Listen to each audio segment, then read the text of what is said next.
What you're about to see is a writing project presentation that I submitted in April of 2021, and I received a 90% on it. All the footage you're about to see is exactly how I submitted it as, except for me removing the personal information from it. All I did was click and drag the finished MP4 and put it back into Premiere Pro to take out personal stuff. Enjoy.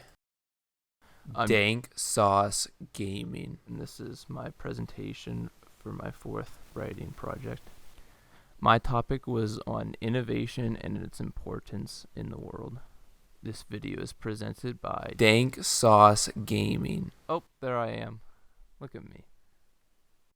I spent my time researching the positives and negatives of innovation.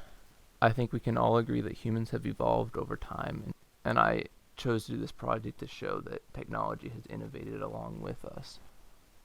In this part, I will show the challenges to finding sources and where I went to find them.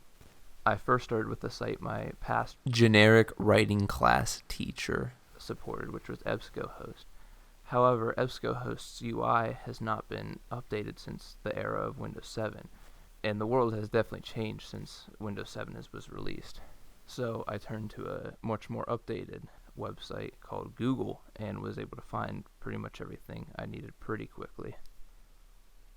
One notable article I found was written in 1989, and it talked about the Japanese markets versus American markets in the 1980s.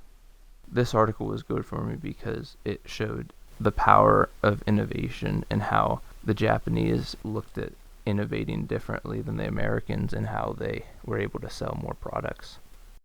For my primary research, I emailed engineer in the automotive industry.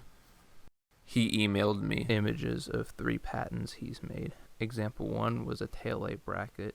Example 2 was an over-the-bulkhead air intake for reduced snow ingestion. And example 3 was a frame structure change. These examples were very helpful to me because they gave examples of companies actually changing their models to accommodate for customer safety, customer convenience, or convenience on the company and business side. This part is about developing my counter-argument. I focused a lot of my paper on developing my counter-argument because I felt that people couldn't really deny that innovation was happening and that the world was benefiting from it. So I wanted to look at some of the negative impacts innovation had on the world. And let me tell you, it was not bright. Like, man, after reading some of this information, I want to be put on antidepressants. It was that bad. Climate change was the main point I was looking at because of innovation and many more factories being built since the Industrial Revolution caused this pollution to spread into the world. Most of the facts that I found were that governments were not spending enough to help prevent pollution and climate change, and that it's only a matter of time before our world looks like the Mad Max world. I didn't really keep notes while making my presentation. The only note that I have is from the beginning, and that was just me saying I was proud of myself for finishing writing project 2 and a little bit of what I already wanted to do. Some interesting things that I found out about after submitting is something called the Flynn effect. I found this out the night after I had submitted it, and it's about human IQ growing as the world becomes more civilized. And I felt that could have helped my essay because that would prove that humans themselves are getting smarter, which means that they're able to create higher quality technology. All photos or gameplay are taken by me or licensed through Adobe stock.